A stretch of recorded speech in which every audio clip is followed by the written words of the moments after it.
انتهت مباراة النادي الأهلي ونادي إنبي بالتعادل السلبي 0-0 في واحدة من أسوأ مباريات الأهلي تكتيكيا.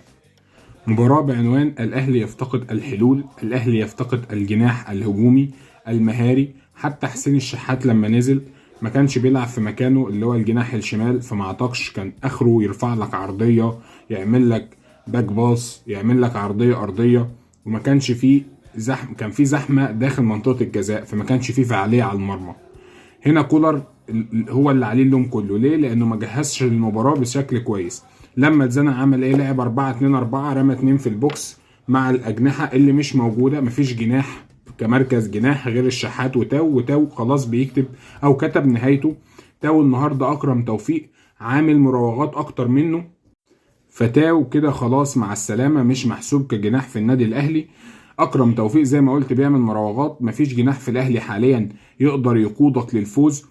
ما هو الا وسام او يحيى عطية الله في الركلات الحره. وليه علامه استفهام ان يحيى عطية الله طلع؟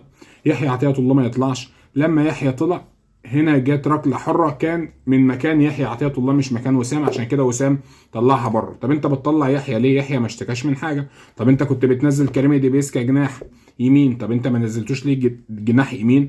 ونزلت حسين الشحات جناح يسار في مكانه، وجبت امام في البلاي ميكر عادي خالص كان يصوب. لان الماتشات اللي فاتت التولات الدفاعيه دي ما بتنتهيش الا بكده. طبعا انبي النهارده شابوه لانبي دفاعيا، ولكن دي مش كوره. انبي كان بيلعب ب 6-3-1 يا اما 5-4-1 كدفاع، وفي الهجوم كان بيلعب ب 5-3-2. هو انبي نازل ياخد التعادل في الدقيقه 85. هجمه لانبي من الجنب الشمال، معرفش عدى ازاي اللاعب من نص الملعب لحد ال 18، خدوا منها ركنيه. الركنيه اتحولت لركله جزاء، كانت هتسبب مشكله بسبب استهتار دفاعي من مدافعين النادي الاهلي.